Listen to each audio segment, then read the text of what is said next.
যে জাতীয় ঐক্য বলে যে একটা শব্দ আমাদের মধ্যে আছে, সেটা প্রত্যেকটা মানুষের মধ্যে আমরা এটা ঢুকিয়ে দিতে পেরেছি।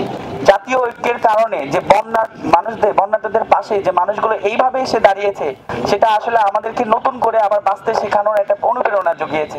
আপনারা বিশ্বাসও করতে পারবেন না যে কে কোন ফ্যামিলি থেকে আসছে, আমরা কিন্তু সেটা কেউ জানতাম না। কার মাথায় আমরা চালের বস্তা তুলে দিচ্ছি, কার মাথায় আমরা চিড়ার বস্তা তুলে দিচ্ছি, কে সকাল 9টা থেকে রাত 3টা পর্যন্ত চিড়ার প্যাকেটগুলো করছিল। কিন্তু মানুষগুলো যে ভলেন্টিয়ার হিসেবে এতটা সাপোর্ট আমাদেরকে দিবে, আমরা এটা বুঝতেই পারিনি।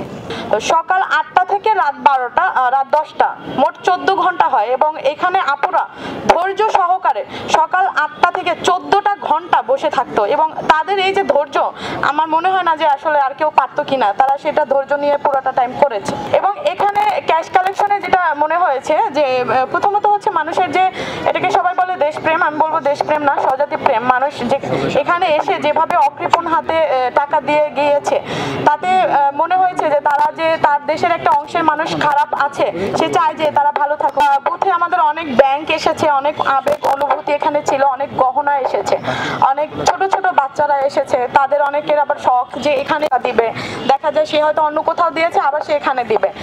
আরো অনেকের এরকম দেখা গিয়েছে যে তার বাবা মারা গিয়েছে, বাবার যে ব্যাংকটা ছিল ওইটা সে যত্ন সহকারে রেখেছিল, কিন্তু ওটা এখানে এসে আমাদের কাছে দিয়ে গিয়েছে। আমি মূলত হচ্ছে বুথে যে ক্যাশ কালেকশনের বিষয়টা ওটা দেখছিলাম। শুধু আমি না, আসলে আমাদের সাথে আরো অনেকজন আপুরা ছিলেন, প্রায় 12-16 জনের মতো আপু, সবাই মিলে এই বিষয়টা দেখেছে।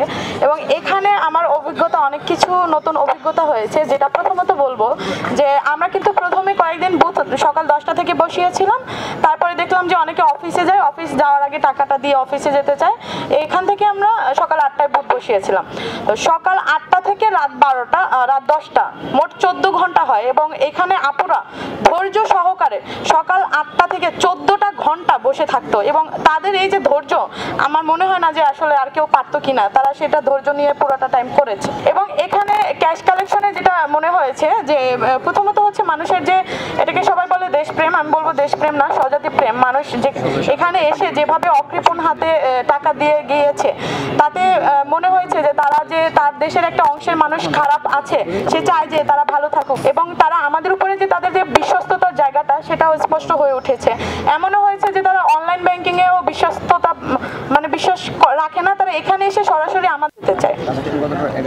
আর এছাড়াও বুথে আমাদের অনেক ব্যাংক এসেছে, অনেক আবেগ অনুভূতি এখানে ছিল, অনেক গহনা এসেছে, অনেক ছোট ছোট বাচ্চারা এসেছে, তাদের অনেকের আবার শখ যে এখানে দিবে, দেখা যায় সে হয়তো অন্য কোথাও দিয়েছে আবার সে এখানে দিবে, কেন তার ইচ্ছা হচ্ছে, তার একটা চাওয়া যে সে এখানেই দিবে।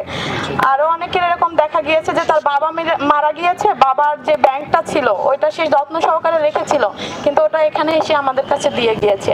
আপনারা বিশ্বাসও করতে পারবেন না যে কে কোন ফ্যামিলি থেকে আসছে, আমরা কিন্তু সেটা কেউ জানতাম না। কার মাথায় আমরা চালের বস্তা তুলে দিচ্ছি, কার মাথায় আমরা চিড়ার বস্তা তুলে দিচ্ছি, কে সকাল 9টা থেকে রাত 3টা পর্যন্ত চিড়ার প্যাকেটগুলো করছিল। আসলে একজন লিডার হিসেবে আমি এখানে একবারও আমার মাথা থেকে আসে নাই যে আমি এটা কি করতেছি, কিন্তু মানুষগুলো যে ভলেন্টিয়ার হিসেবে এতটা সাপোর্ট আমাদেরকে দিবে, আমরা এটা বুঝতেই পারিনি।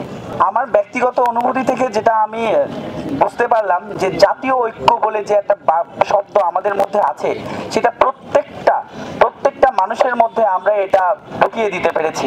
জাতীয় ঐক্যের কারণে যে বন্যার্থদের পাশে যে মানুষগুলো এইভাবে এসে দাঁড়িয়েছে, সেটা আসলে আমাদেরকে নতুন করে আবার বাঁচতে শেখানোর একটা অনুপ্রেরণা জুগিয়েছে।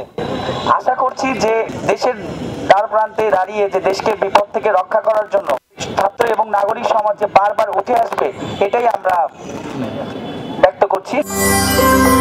সত্য, বস্তুনিষ্ঠ ও নিরপেক্ষ দৈনিক জনবাণী।